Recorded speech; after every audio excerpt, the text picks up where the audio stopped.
I want to say this exit strategy, because it came on my spirit to talk about the exit strategy. Some of you are not going to want to keep your business for a lifetime. Some people do a cycle of business where they keep their business for a 9 to 10 year period. You see this with YouTubers, you see this with business owners. They'll keep the business, they'll develop the business. The business will be at its highest point, and what they'll do is they will put it up for bid to be sold off, because they know that because the business is viable at this point, they can sell it. Now, one of two ways they can do this.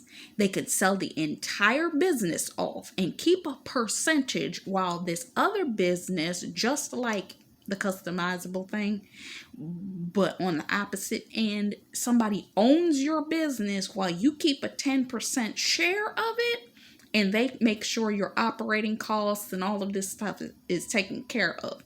This is when you see businesses being sold for $80 million and stuff like that. You know that there's a newsletter that just recently sold for $80 million?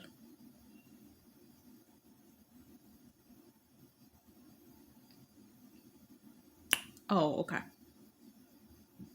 And side note, for those of you that purchase web addresses, okay? That's internet real estate. I'm gonna need you to let you know that when you have internet real estate, if you get a good web address, hold that web address, please. Because people will want to buy that address for $4,000, $8,000. I need you to go look up franchised companies. Because some of y'all don't want to have a company. Some of y'all want to have a franchise. Either you want to build one out, that's on you. Or some of you want to purchase a franchise and build it out because you don't want to start from scratch building your food company, building your laundromat company, building your whatever company it is that you're trying to build. You want to purchase into and just put your own flavor to it. Maybe you just want to have this company that is an undergirding for the rest of your projects. Maybe you are the company that wants to sell the company for somebody else to purchase because you have franchise out your business. So an exit strategy there is making the determination what you want somebody to pay for that. How much is that going up for? What's the bid on that company? Because you want to come out on the back end for the sale of that company in a good standing. Am I making sense?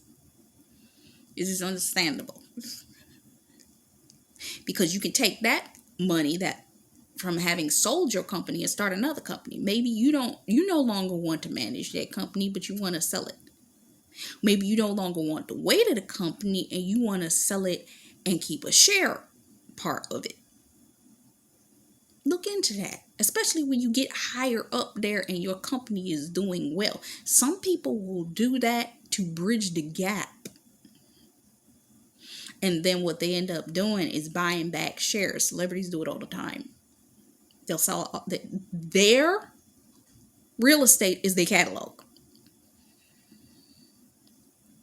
Or whatever their catalog is. The royalties off of that catalog, whether it's movies that they've done, music that they've done, what have you, sometimes they sell that off. Because some of them hit hard times and you got to get their money back. But then they have to buy it back once they get back on their feet.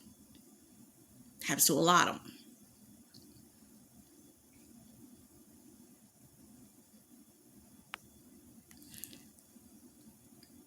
You see, in the fashion industry, they sell all fashion companies left, right, and sideways.